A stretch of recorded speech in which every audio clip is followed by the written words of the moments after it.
केंद्रीय विद्यालय ऑनलाइन प्रवेश कक्षा एक आवेदन पत्र। महत्वपूर्ण तिथियां। दिशा निर्देश 2023 से 24। भारत में स्कूलों का सबसे बड़ा समूह केंद्रीय विद्यालय है जो देश के हर कोने में स्थित है और केंद्र सरकार द्वारा संचालित है। सबसे बड़ा शिक्षण संस्थान 1248 स्कूलों, 14,35,562 छात्रों और 44,816 शिक्षण और गैर शिक्षण कर्मचारियों के साथ चलता है। हर साल सभी केंद्रीय विद्यालयों में कक्षा 1 के लिए प्रवेश प्रक्रिया मार्च के महीने में शुरू होती है। शैक्षणिक वर्ष 2023 से 24 के लिए नए सिरे से प्रवेश फरवरी 2023 के अंत में अधिसूचित किया जाएगा। सभी माता पिता और अभिभावक 2023 में कक्षा 1 में प्रवेश के बारे में अधिक जानकारी के लिए केंद्रीय विद्यालय संगठन (केवीएस) की आधिकारिक वेबसाइट देखेंगे। उससे पहले केंद्रीय विद्यालय में कक्षा 1 से 9 और 11 तक में दाखिले के लिए नई गाइडलाइंस जरूर पढ़ लें। केंद्रीय विद्यालय प्रवेश 2023 से 24। केंद्रीय विद्यालय भारतीय मानव संसाधन विकास मंत्रालय के तहत केंद्र सरकार के स्कूलों की एक श्रृंखला है। केंद्रीय विद्यालय केंद्रीय माध्यमिक शिक्षा बोर्ड (सीबीएसई) से संबद्ध हैं। इन स्कूलों के कामकाज की देखरेख भारत सरकार के तहत एक स्वायत्त निकाय केंद्रीय विद्यालय संगठन द्वारा की जाती है। केंद्रीय विद्यालय 1963 से शुरू होते हैं, जिसकी शुरुआत सिर्फ 20 स्कूलों से होती है। आज आप भारत में लगभग हर जगह एक केंद्रीय विद्यालय पा सकते हैं जिससे शिक्षा देश के कोने कोने तक पहुंच सके। दिसंबर 2021 तक कुल 1248 केंद्रीय विद्यालय स्कूल हैं। भारत में 1245 और विदेशों में 3। 2021 में भारत के केंद्रीय विद्यालय में लगभग 1.5 लाख छात्र नामांकित हैं। प्रवेश प्रक्रिया। यदि आप देश भर के किसी भी केंद्रीय विद्यालय में अपने बच्चे का प्रवेश लेने का प्रयास कर रहे हैं तो आपको एक बहुत ही सरल प्रक्रिया का पालन करना होगा। यदि आपको स्कूल में रिक्ति के लिए कोई विज्ञापन मिलता है तो आप अपने बच्चे को हमारे साथ आसानी से पंजीकृत कर सकते हैं।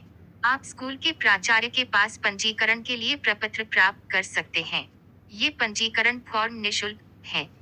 हालांकि यदि आप अपने बच्चे को पहली कक्षा में नामांकित करना चाहते हैं, तो आपको उन्हें ऑनलाइन प्रवेश पोर्टल के माध्यम से पंजीकृत करना होगा। इसके अतिरिक्त 11वीं कक्षा के लिए बोर्ड के परिणाम घोषित होने के बाद प्रवेश प्रक्रिया शुरू होती है। आपका प्रवेश आपके 10वीं बोर्ड परीक्षा परिणाम पर निर्भर करता है। 9वीं कक्षा में प्रवेश के लिए आवेदकों को एक प्रवेश परीक्षा लिखनी होगी। आवश्यक दस्तावेज: जन्म प्रमाण पत्र, स्थानांतरण प्रमाण पत्र यदि लागू हो, आरक्षण मानदंड का प्रमाण यदि लागू हो, सेवा प्रमाण पत्र यदि लागू हो, रक्षा कर्मचारियों के लिए रोजगार का प्रमाण पत्र, निवास का प्रमाण। केवी स्कूल में प्रवेश के लिए आयु सीमा। यहाँ प्रत्येक कक्षा में एक छात्र की न्यूनतम और अधिकतम आयु की सूची दी गई है।